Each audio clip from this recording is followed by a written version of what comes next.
0 business owners scored a very interesting score on my burnout quiz that has me very concerned for business owners. And only 58% of the people who took the quiz said that they sometimes get one of the most important ways to prevent burnout in their lives. Let's get into the burnout quiz data that I've been collecting over the past 2 months. Hey, I'm Julie B, and most of you know me. This is mostly for email subscribers, but in case you don't, I am a burnout strategist and business consultant. I work with a lot of small business owners, and I've written a book called Burned that is about business owner burnout. I'm going to show it to you right here. If you haven't gotten it yet, definitely check it out.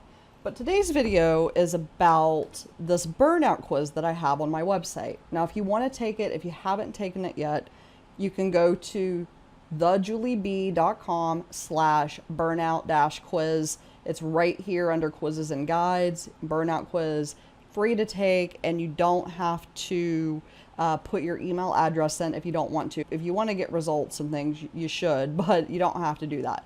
So anyways, I've been collecting some responses, not as many responses as I would have liked to have collected by now, but I've been busy promoting my book. That's how it is. But let me show you the overall graph. So here's the most startling thing. So I know most of the people who have taken this are business owners.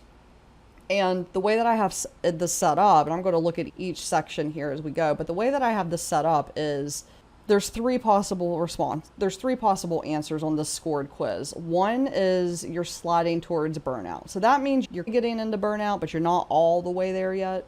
The other one is that you are burned out. So that's the burned one. And then the third one, though, is that manageable stress, which basically means you're carrying a level of manageable stress. Everybody has stress, and I normalize that in what I talk about, and where I get concerned is where that manageable stress turns into sliding towards burnout. So immediately here, 0 people who have taken this quiz thus far have manageable stress. And the quiz is not like set up for this answer. It's very structured in the way that I've got it scored. It's not set up for this to be like the outcome. I thought for sure a couple of people would be in the manageable stress column, but out of the 15 people who have completed the quiz, none of them, not one, has been in manageable stress in that category. So that's like really concerning. I guess the good thing is that most people are in the sliding towards burnout, which means they've kind of spilled over outside of the manageable stress line, but they're not all the way into burnout yet. And then 3 people who have taken it, unfortunately, are in the category that I would say they're burned. They're burned out, and they need some pretty dramatic interventions to help them get out of that, a lot of which I talk about in my book. But like I said, this is an 8-question quiz. I'm going to go through each question and hit on the ones that I found remarkable. Biggest one, I think, let me see here. My friends and family get quality time with me. So you basically rate these things on a scale of frequently, basically 1 to 5, or always, sometimes, frequently, rarely, never. You basically click 1 for each question. What is concerning me about this is that, I guess it's good that nobody clicked never, but this is one of the most important parts of burnout prevention. It's your friends, it's your support circles, your support groups. The people who are going to love you and support you no matter what you do. Quality time with them is one of the most important things to help people prevent burnout. Only 58% said sometimes, and then if we kind of tack that into the people who said rarely, that's what, 58, 68, 73% of people are on that line of only occasionally getting enough quality time to rarely getting it. So that is one of the bigger takeaways on all of this. Just be aware of that. Spend time with your friends and family. Make that a priority, because that is something that will protect you from completely burning out. All right, so let's go on to the next question here. I missed something about my past self.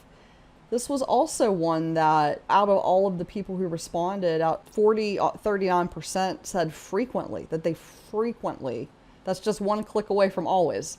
And even 4% said they always miss something about their past self. When I work with people in burnout or heading towards burnout, they'll often say things like, I miss how it used to be, or I miss this, or I miss that. I miss that activity I used to do, or I miss that person I used to hang out with, or I miss that life I used to live.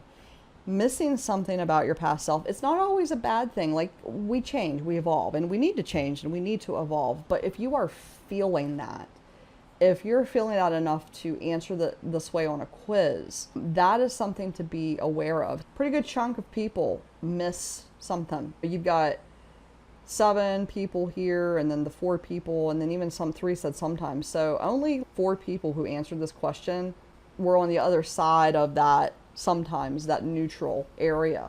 Just something to be aware of. Just very interesting, I think, information for us here as business owners and as leaders. So, and then there were some that didn't surprise me. Let me see if that's what we're into here. Yes, so this one's this one's actually square all the way around.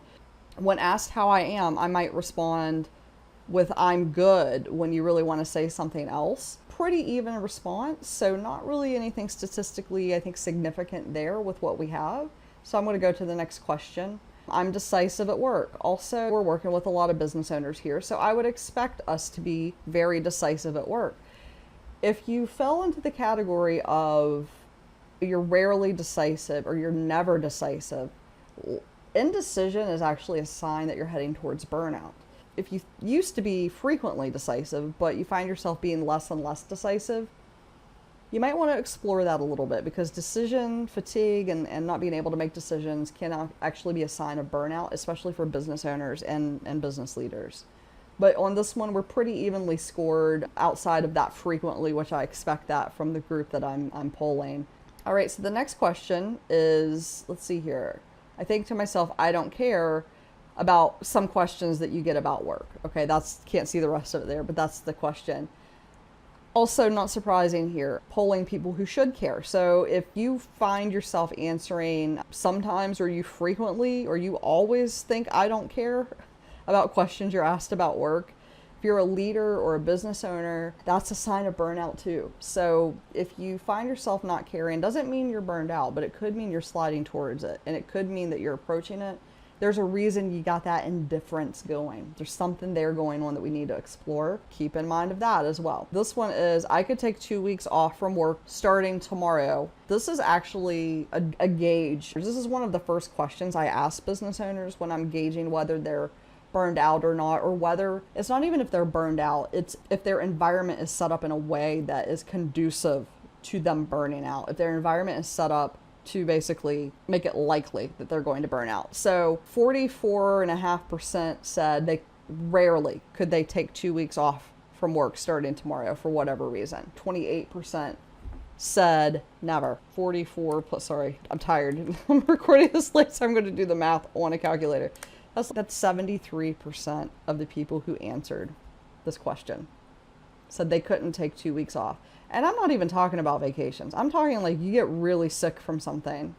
You get a bad cold that you need to recover from, like a really bad cold, or you break a leg, or an aging parent or a child has a medical thing that comes out, needs to have surgery, and you need to fly across the country to be with your mom or dad to have surgery. Stuff happens. Your house floods. That kind of stuff can dramatically impact work and can cause you to need to take 2 weeks off. And if you can't do that, it doesn't mean you're burned out, but it does mean you're in an environment that is conducive to setting you up for burnout.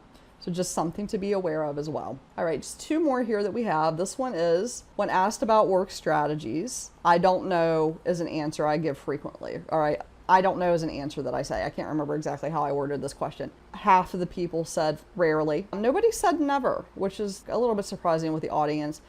I was a little surprised that almost 30% said frequently. So it was like on both sides. Rarely is one far side and always is the other side. Frequently is one step back from always. When you say I don't know, it doesn't mean, if you're saying it and you have no desire to help somebody figure that out at work, that is an indication that you might be headed towards burnout. I don't know is the right answer when you really don't know, but usually business owners know how to find out. Business leaders know how to find out. So if you don't even feel like doing, that's where you got to look out. And then finally, I think this is the one that I take action at work. Surprisingly, this is the one where most people dropped off. They didn't answer this question. I asked this question because inaction is also a sign of burnout. So if you frequently take action at work, or always, this was actually one that I was expecting to score this way. Just know if you're falling into the never or the rarely category, you may be headed towards burnout, or it may be you're in an environment that makes it hard for you to take action. Even as leaders, even as business owners, sometimes there are things beyond our control that make it so that we can't take action all the time. So just something to be aware of. Yeah, so that's the burnout quiz results thus far. Like I said, we've only had 15 people take it. So if you haven't taken it yet, you go to thejulieb.com/burnout-quiz and you can take it there. It's very simple. It should take you less than 5 minutes. It probably only takes 3 minutes. You don't have to opt in, and you will still get the answers and some guidance based on where you score. So again, the biggest surprise factor to me, especially after writing this book and doing so much research on burnout, after writing Burn, doing so much research about burnout, that 0 people out of 15 scored a manageable stress level. Everybody was either sliding towards burnout, the majority, 80% were sliding towards burnout, 20% were actually burned out. So my goal in my work is to catch people in that sliding towards burnout and turn it around before it gets all the way to burned. Because while you're in that space, you still have the wherewithal, the thinking power, the energy sometimes even to do the things you need to turn things around. Once you get into burnout, it's even harder to turn things around. So I think that's the biggest takeaway, is that, and then also the stats on only sometimes getting enough time with your friends and family. That support group is crucial to preventing burnout. That score, most of the people who are sliding towards burnout probably said sometimes or never or rarely for that one, because it's so important to just avoiding and preventing burnout. So yeah, if you want to take it, I'll put the link in the YouTube video, and I'll also put the link in the blog post that goes along with this. But if you haven't taken it yet, take it. And if you know someone who might want to take it, I'm going to leave this one out there because it's my thing, and just I'll probably report on it like once a quarter where we are. These stats that are coming back, it's just so clear that burnout is such a problem for small business owners and for business leaders. Most of the people who have taken it are business owners. So I just implore you to do something to help yourself prevent burnout, because it is not something that it's not something that all of our businesses survive. And it's something that can really cause some serious problems. So just do what you can do to prevent burnout. That's what I ask, and hopefully this quiz will help you. But thanks for watching, and I'll be back again with some more data and some more stats with another quiz. Thanks a lot.